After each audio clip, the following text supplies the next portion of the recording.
హైదరాబాద్ కోరు ప్రాంతంలో ఉండే ప్రజానికానికి నిజమేంటో తెలుసు. ఈ ప్రభుత్వం యొక్క చిత్తశుద్ధి నిబద్ధత ఏంటో తెలుసు.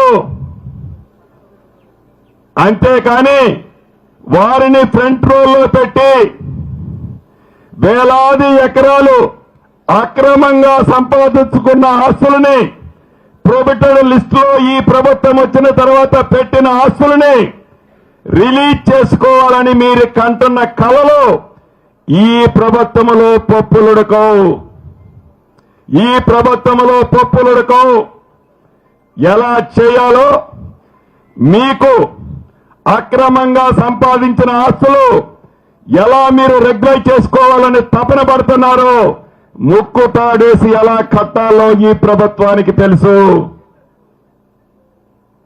కాబట్టి ఫ్రంట్ రోల్లో అమాయకులైన నా కుటుంబ సభ్యులు ముందు పెట్టి మీ డ్రామాలు కట్టేసి రాజకీయాన్ని రాజకీయంగా చేయండి.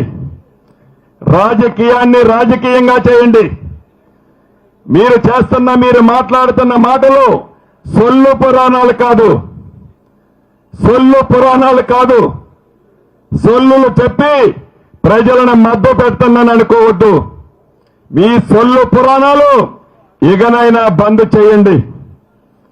పచ్చ కామెర్లు వచ్చినోడికి పచ్చగల్లలాగానే నీ మైండ్ లో 10 సంవత్సరాలు నువ్వు పరిపాలించేటప్పుడు ఎంత జనం దగ్గర కలెక్ట్ చేశావో అదే ఫిగరు నీ మైండ్ లో తిరుగుతుంటే ఆ ఫిగరు ఈ ఇందిరమ్మ రాజ్యం మీద రుద్దాలని చూడకు. నీవు ఒక స్క్రిప్ట్ రాస్తావు. నీకు అనుబంధ పార్టీ కేంద్రంలో ఉన్న పార్టీ కూడా స్క్రిప్ట్ చదువుతాడు.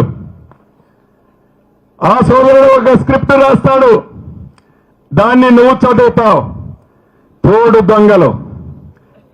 దొంగలు మీ తోడు దొంగల్ని ఈ ప్రభుత్వం ఉపేక్షిస్తుంది, చూస్తుంది. ఏది ఏమైనా సామాన్య ప్రజల్ని ముందు పెట్టి, అమాయకులైన నా ప్రజల్ని ముందు పెట్టి వారిని కవచంలో వాడుకొని అక్రమంగా సంపాదించిన ఆస్తుల్ని రెగ్యులైజేషన్ చేసుకోవాలని పగట కలల బంద్ చేయాలని మరొక్కసారి ఈ వేదిక ద్వారా మిత్రులకి తెలియచేస్తూ, ఇది ప్రజా ప్రభుత్వం. పేదవాడి కష్టము తెలిసిన ప్రభుత్వం. పేదవాడికి అండగా ఉండే ప్రభుత్వం. నీ చట్టమేందో ఆనాటి 5 సంవత్సరాల్లో ఇదే ప్రజలు గమనించారు.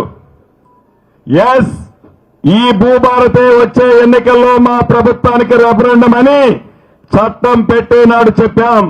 ఈ రోజుకి అదే మాట మీద ఉంటున్నాం. ఈ భూభారతే మా ప్రభుత్వ ఎన్నికలు వచ్చే ఎన్నికలకు రెఫరెండం చూపించు. ప్రజల తీర్పు దగ్గరగా పోయినప్పుడు మీకు ఫలితాలేందో మీకు గతంలో చూపించాం. భవిష్యత్తులో కూడా అవే ఫలితాలు పునరావృతం అవుతాయి ప్రజల తీర్పుతో. కాబట్టి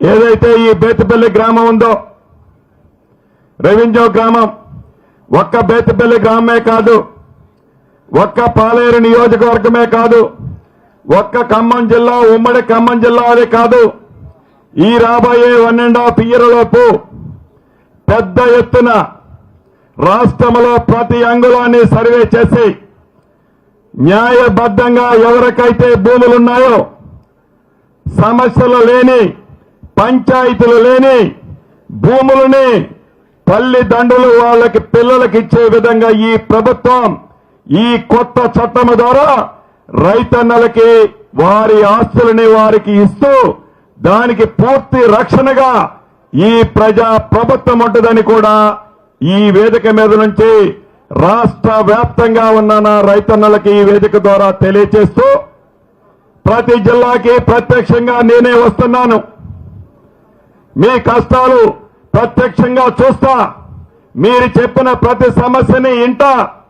అధికారుల్ని అక్కడే ఆదేశిస్తా. మీ సమస్యలని వీలైనంత తొందరలో ఈ ప్రభుత్వం చిత్తశుద్ధితో పరిష్కరిస్తుందని కూడా ఈ వేదిక ద్వారా రాష్ట్రంలో ఉండే నా రైతు సోదరులతో పాటు భూములున్న ప్రతి రైతన్నకి తెలియచేసుకుంటూ